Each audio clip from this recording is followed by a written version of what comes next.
Hello everyone, welcome. Today I would like to discuss about the real-time scenario. So there is a requirement for the client. Uh, you know, Client is having head office 1 and head office 2, and they have client offices, client 1 and client 2 locations. And in client 1, they are having two ISP links, port 1 and port 2. And in client 2, they have only one ISP link. And both head office 1 and head office 2 both are connected to the internet, and they have VPN tunnels from port 1 to head office 1, port 2 to head office 2, and they have another two tunnels from client to port 1 to head office 1 and client to port 1 to head office 2. Head office 1 and head office 2 both are having ASA firewalls, and client 1 office and client 2 office is having FortiGate firewalls. So this is the connectivity, and they would like to the port 1 to head office and client 2, this becomes the primary path. And if there is any problem with this connectivity, either issue with port 1 or gig 0/0 on head office 1 ASA, then the traffic has to shift to port 2 to head office 2, and then it has to reach to client 2. So client 1 environment is having their users, and client 2 environment is having their servers. The servers are responding on HTTPS and whatever they may be. For our reference purpose, I am keeping it as HTTPS and SSH. So so this is the clients are in client 1 site and servers are in client 2, and communication between sites client 1 and client 2 via head office 1 and head office 2 site to site VPNs. There should be tunnels to head office 1 to client 1 and client 2, head office 1 to client 1 and client 2. Also tunnels are there between head office 2 to client 1 and client 2. So when the tunnel between client 1 and head office 1 goes down, then tunnel between head office 1 and client 2 also should go down. That means when the IPsec tunnel goes down between from client 1 to head office 1, then the other tunnel also should go down. Why? Because for suppose if this goes down and if this still up, then what happens? The traffic will go like this, but the return traffic again will go via this tunnel and it drops here. So that becomes an outage. So it should not happen. So everything should be dynamic. So when this tunnel goes down, obviously this tunnel also should go down, and whole traffic should pass through head office 2 and client 2, and return traffic also should go via head office 2 and client 1. So this is the connectivity required. Actually this video is all about when one tunnel goes down, how the other specific tunnel, how we make that down, irrespective of any other tunnels. The other tunnel should be up, but only specific tunnel should go down. Head office 1 may have multiple tunnels right towards the remote sites, so these tunnels should not go down. But when this goes down, the tunnel from head office 1 to client 2 only should go down. So that is the requirement. So let's see head office 1 part, show run map. So if you see here, there are three tunnels are running. One is going to 102.1.1.2, 202.1.1.2, 105.1.1.2. So if you see the public IPs here, the client 1 first ISP will be 102 subnet 102.1.1.2 on port 1, and .1 is on internet side. Same way 103.1.1.2 on port 2, .1 is on internet side. The same way 101.1.1.2 on head office 1 ASAV, and the .1 is on internet. 201.1.1.2 is on head office 2 side, and .1 is on ISP. The same way 105 subnet .2 here and .1 is here. Same way client 2, 2.1.1.2 is here and 1.1 configured. So here 8.8.8 is configured so that internet traffic should not go via the tunnel. So there should be tunnels. So first this is the primary path. So there should be two tunnels. One is here and the other one is here. Okay, and there is one more tunnel. One is here and one is this one. So when this tunnel goes down, obviously this also should go down. Okay, that is the requirement. We will see how we can make it. So when this goes down, this also should go down, but the other tunnel which is going to remote site should stay up. Okay, when this goes down, only this should go down. Let us see how it works. So here this is going to 102.1.1.2, which is client 1 site. So the subnet is 20.1.1.0 and the other site is 10.1.1.0.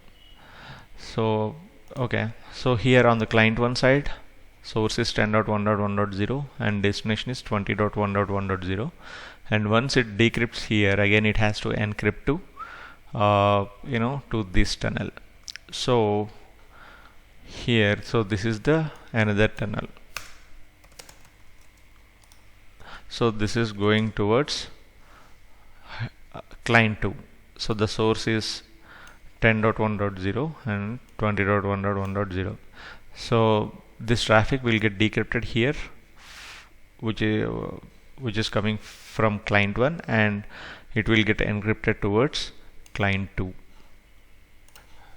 Okay, if you see here, how many show crypto IPsec AMP-essay, how many? There are 2 tunnels, but basically ideally there should be 3 tunnels. One is here, one is here, and one should be here. It is not working. Why? Because maybe traffic is not flowing through, so that's why it's not showing. 102 source 92.168.1.1. Okay,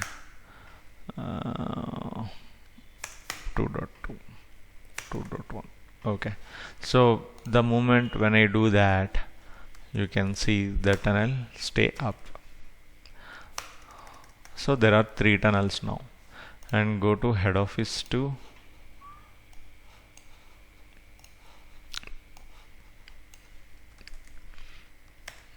Two tunnels are up, 202.1.1.2, 103.1.1.2, which is here. So go to our FortiGate. In the FortiGate we have the clients, and if you see here, tunnel configuration, which is going to head office 1. Head office 1 is like, these are all the VPN parameters and all. The only thing you need to see here is dead peer detection needs to be allowed here and enabled there, and one more thing is this one, and here also the dead peer detection is enabled. And if you see static routing, there are 2 links, so that's why 2 default routes. If this goes down, obviously traffic will go via this path, so that's why. And I have given 201.1.1.2, which is head office 2 public IP 201.1.1.2. so this one I am sending it towards the port 2. Why? Because our tunnel should be should be from this interface. So, and again, if there should be 2 static routes. One is towards tunnel interface towards head office 1, and the other one is towards head office 2. The same way, if you see here, the static routes, one is going to head office 1 and the other one is going to head office 2, and the default route is pointing towards the single public IP. Why? Because it has only one interface. Now let's check the failure scenarios. What happens if this interface goes down? And yes, if this interface goes down, obviously the tunnel from here to here will go down, and the tunnel from here to here also will go down. Obviously the traffic will go through the head office 2 path, and return traffic also will go to head office 2 and coming back to client 1. So let's see, let's shut down this interface, so all other tunnels also will go down. So put a continuous ping from client 2. So client 2 is having IP address of 10.1.1.200, just 10.1.1.100. 10.1.1.20.1.1.100 is a server here, so just put -t. Now I think this is repeat, just so why, because this is some problem with my PC, because so that's why you are getting these packet drops.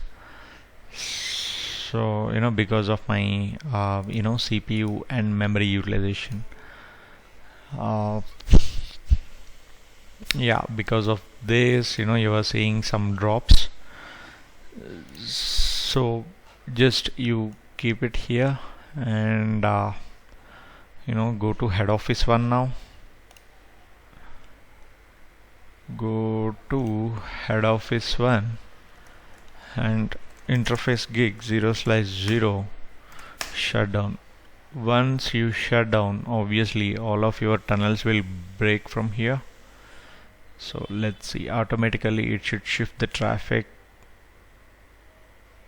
See,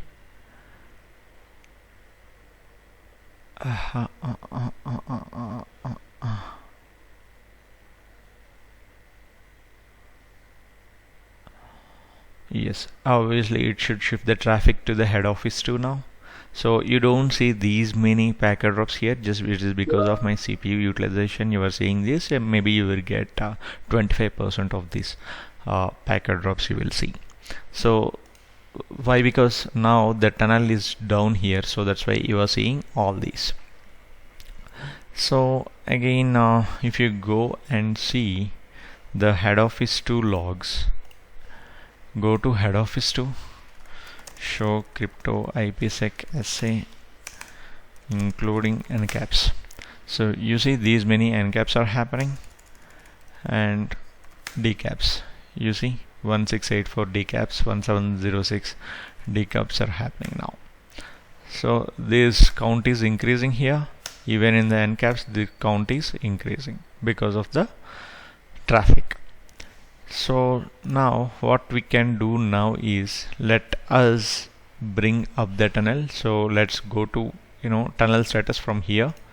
So go to VPN and check the IPsec monitors. The tunnel towards this gone down, and towards head office 2.1.1.1.2 it is still showing up.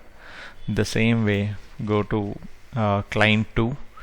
So here it is, here also it is showing IPsec monitor, it is going to 1.1.1.1.2 is showing down, and it is going to head office 201 subnet, it is still up. Now what we can do is make this one up. So go to head office 1, go to head office 1 and try to no chat and check the behavior of your ping response. So still, see, ideally there should not be any packet drops, but still you see in some 3 packet drops. So let's go to client 1 FortiGate and just refresh it. You see it, this already came up, and if you see here, and this one also should come up, and go to your head office 2 and check this ncaps and decaps will not increases 4, 5, 7, 8, still it is there. You don't see any increment in packets either in mcaps or dcaps. 4635, it remains same. Now what we can do now is we can shut down gig 0/0 interface. Ideally you should not see any packet loss because the traffic is moving from head office 1 to client 2. So again, if it goes to head office 2, conf t interface gig 0/0 shut down. Once you shut down here, automatically there will be no packet drops. There will be no packet drops, you see here. There will be no packet drops, you will see. Okay, now just this is head office 1 and head office 2 still is shut down. No problem, we can make it up. Why? Because it doesn't matter. Why? Because traffic is not passing through from here. So from the remote site, let us turn up the VPN here from here. So ping 192.168.1.2, source 192.168.1.1. Sorry, this is ASSI, this is 2 dot.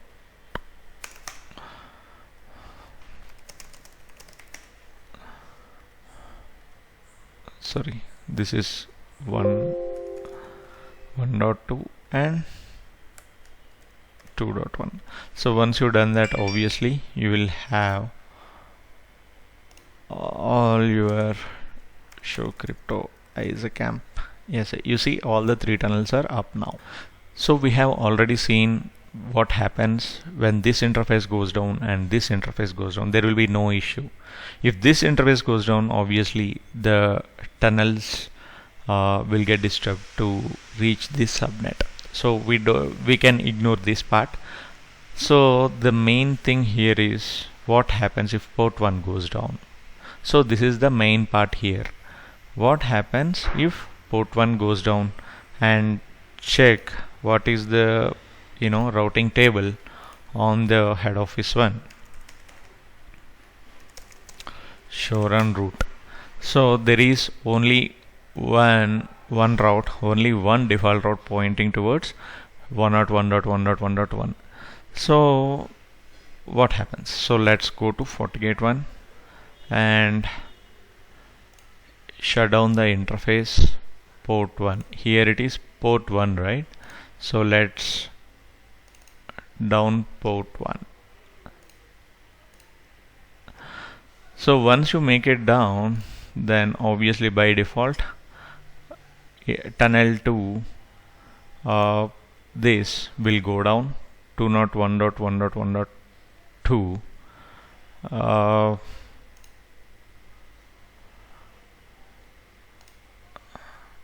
When this goes down,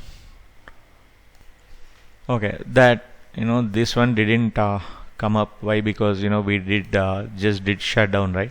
So it will take some time. So right now we have shut down the interface port 1. So we shut down this port 1. So obviously now the VPN towards client head office 1 will go down, and the tunnel towards head office 2 still stay up. So go to our ping response. You see still there is some issue with the traffic. There is some there are packet drops. Why? Because this only port 1, when port 1 went down, this tunnel broken, but this tunnel is still stay up, right? So what happens when the traffic moves to here and and again from via another tunnel towards here it goes this way, and again it will 48 will send traffic to this path. Okay, so let's check that. Go to head office 1 and try show crypto IPsec SA include ncaps. No IPsec, it's phase 2, right? IPsec ncaps. Ncaps are not happening here because the tunnel goes down there. So check for decaps. You always see there are some show crypto IPsec SA. You see still the tunnel is still showing up, and you see here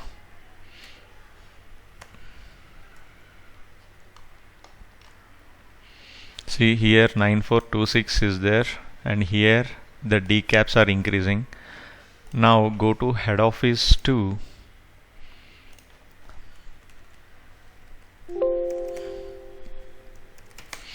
Go to head office 2, show crypto IPsec SA include ncaps. Here ncaps will increase.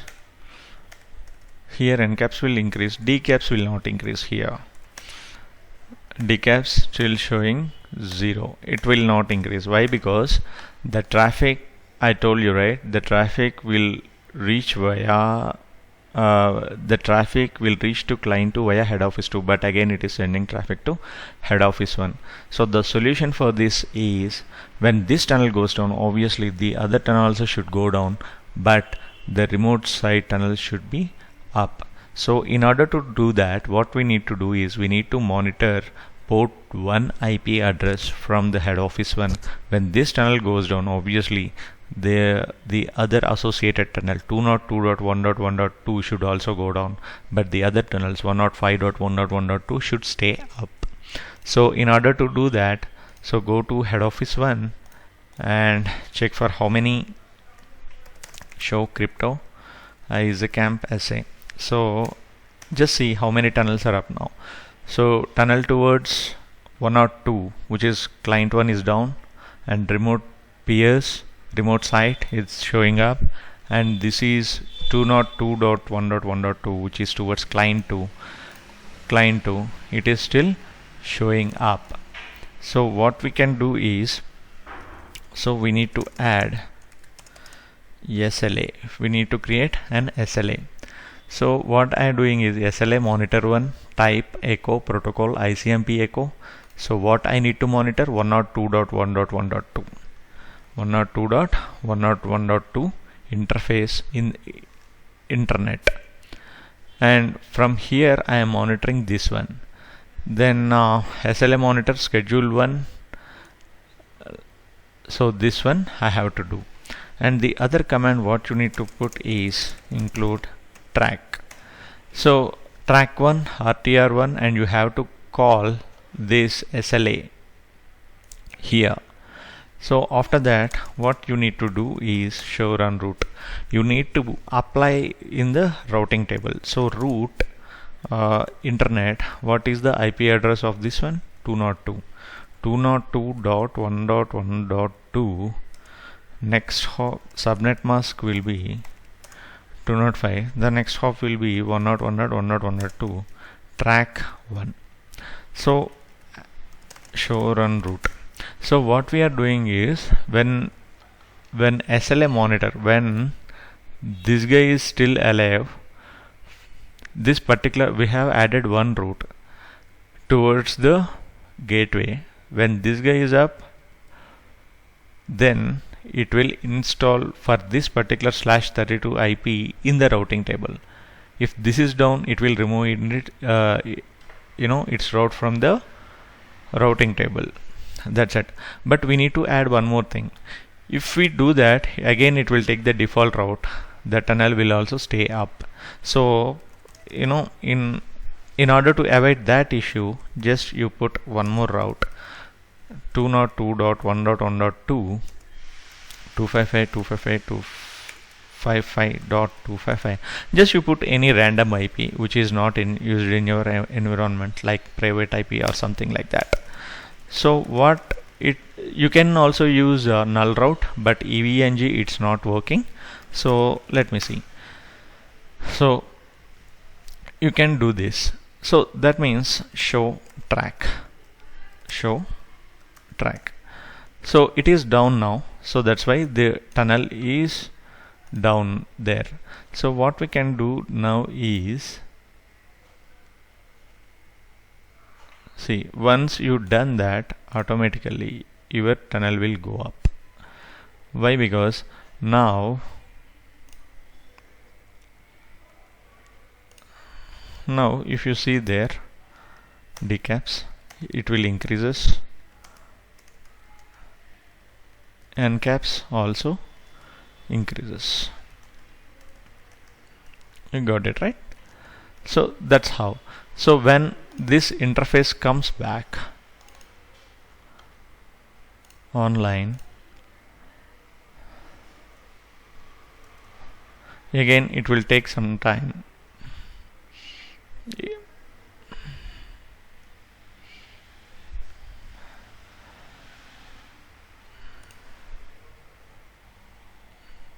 So while switching the tunnels, it will take some time.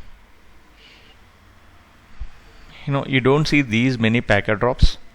You may get 25% of these, and it come up.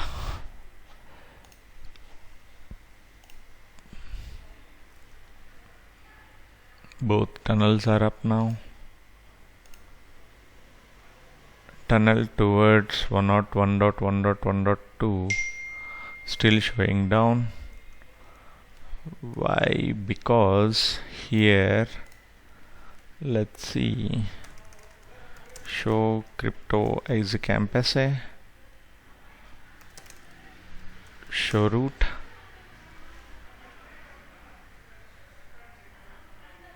Do you know why? Show run root.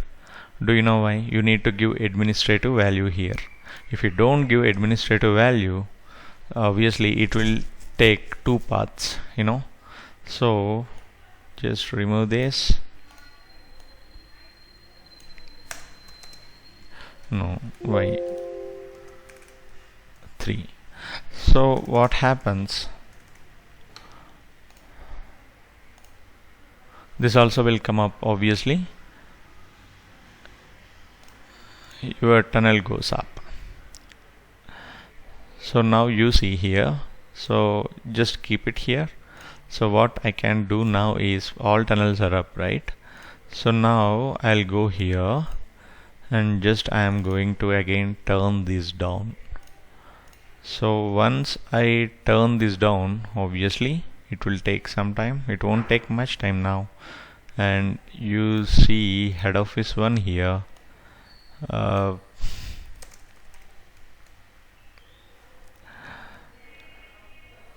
Show crypto. Now it went down. See, now the traffic is going to the head office 2. And if you see the routing table here, it installs the routing table in 1.1.1.1 to reach head office 2 and show crypto IPsec campus. You see only 105 tunnel up, and rest of the tunnels are down towards client 1 and client 2.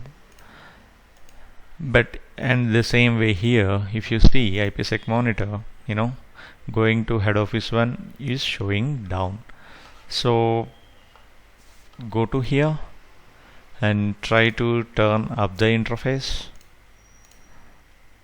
and you see now you don't see packet drops at all.